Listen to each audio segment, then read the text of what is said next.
Breaking news mga kabayan, US Air Force at Iran military nagkasubukan na sa dagat ng Arabian Sea. F-35C na sakay ng USS Abraham Lincoln aircraft carrier. Pinabagsak, winasak ang Iran Shahed 139 na umaaligid sa itaas ng US aircraft carrier. Biruin nyo lang, ang China, wag lang ang Amerika. Malaking sunog sumiklab sa Iran. Kaliwat ka ng problema ngayon ng militar ng Iran, sumiklab sa panahon ng malawakang protesta at military pressure ng Amerika. Dambuhalang mga eroplano ng Pilipinas na nabilis sa Amerika. Parating na sa mga nagtatanong patungkol sa coordinates ng West Philippine Sea. Meron na tayong mga batas na nagsasaad sa usapin ng coordinates. Nandyan ang Republic Act number 9522. Ito yung batas na nagdi-define ng baseline of the territorial sea of the Philippines. Republic Act number 12064, an act declaring the maritime zones under the jurisdiction of the Republic of the Philippines. Sa mga nagsasabi na mawawala sa atin ang Kalayaan Island kapag sinunod natin ang UNCLOS, hindi po ito mawawala mga kabayan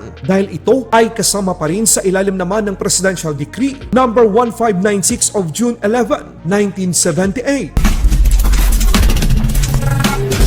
Winasak ng militar ng Amerika nitong Martes ang isang drone na agresibong lumalapit sa USS Abraham Lincoln aircraft carrier sa Arabian Sea kung saan nakaposisyon ang Carrier Strike Group ng Amerika. Ang Iranian Shahed 139 drone ay lumipad patungo sa aircraft carrier nang walang malinaw na layunin. Dito na pinutukan ng isang US fighter jet ang drone ng Iran. Ang F-35C fighter jet mula sa Abraham Lincoln ang nagpabagsak sa Iranian drone bilang self-defense at upang protektahan ang crew ng US aircraft carrier. Sabi ni Navy Captain Jim Hawkins, isang tagapagsalita ng US Military Central Command, ito ang patunay mga kabayan na biruin nyo lang ang China, wag na ang Amerika.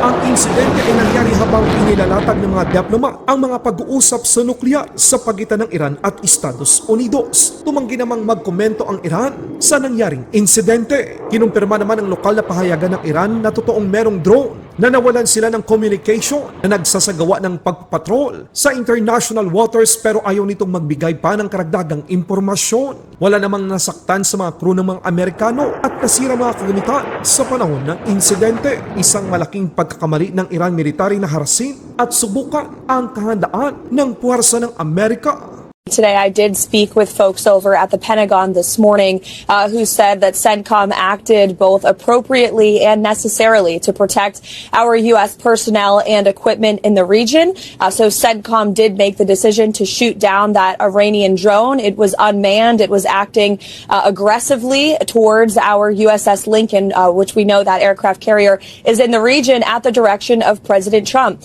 As for the president, he remains committed to always pursuing diplomacy first. But in order for diplomacy to work, of course, it takes two to tango. You need a willing partner to engage. And so that's something the president and Special Envoy Witkoff are exploring and discussing right now. Special Envoy Witkoff is set to have conversations with the Iranians later this week. Those are still scheduled as of right now. But of course, the president has always a range of options on the table, and that includes the use of military force. The Iranians know that better than anyone. Just look no further than the highly successful Operation Midnight Hammer, which took not just Iran but the entire world by surprise and completely obliterated their nuclear capabilities earlier last year. Malaking pagkasunog ang naitala naman sa Janad Abad sa Tehran kahapon sa Iran. Makikita sa video ang malawak at pinsalang idinulot nito. Hindi pa matukoy ng mga otoridad ng Iran kung sino ang may kagagawa nito at ano ang sanhi ng sunog.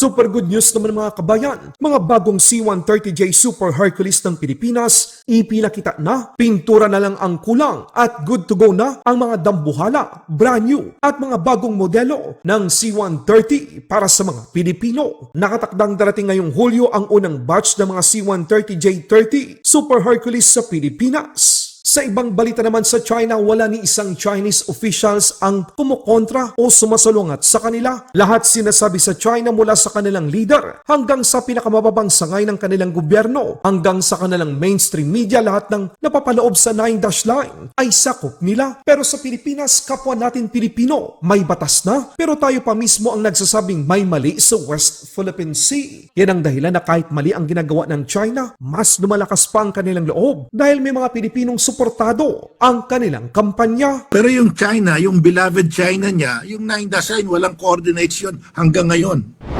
Hanggang saan eksakto pong coordinates ba ng ating West Philippine Sea? Dito po sa binabanggit nating mga batas sa ngayon, kung titingnan natin, hindi po natin sila magagamit, Mr. President. Kaya napakahirap po ngayon nating sagupain yung mga pananaw na parang may nag-aangkin ng atin pero hindi pa natin ma-define kung ano talaga yung atin. Alam mo, si Marcoleta was a congressman when Republic Act 9522 was approved. And he was also, I think, in Congress when the Maritime Zones Act was approved. Under these two laws, klarong-klaro, we have the archipelagic baselines under Republic Act 9522. Andun yung coordinates ng ating baselines. Under UNCLOS, from those baselines, you just measure 200 nautical miles. Then you know the exclusive economic zone. Kasi alam mo na yung baseline eh. Ang importante dyan, alam mo yung baseline. So you can do that by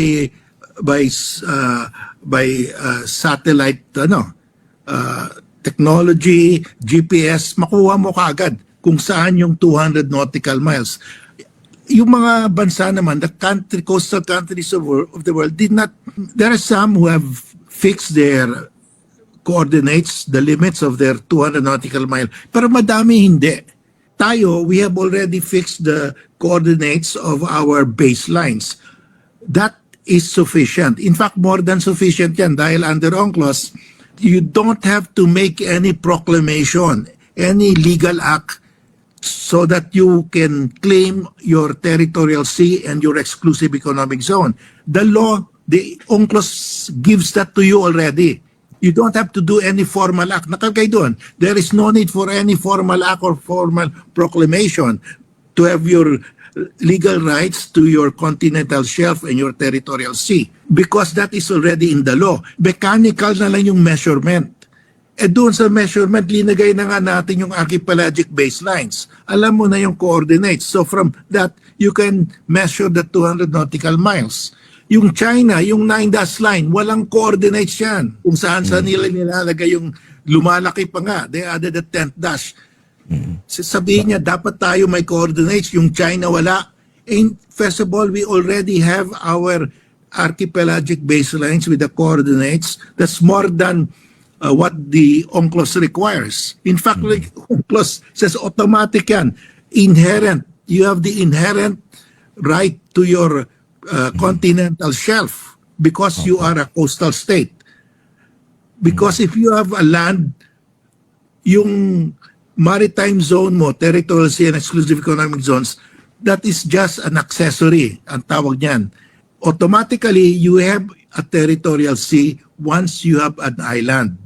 So, if you have an island that's habitable, meron ka ng EEZ automatically. You don't have to pass a law to be entitled to your EEZ. That is your inherent right as a coastal state.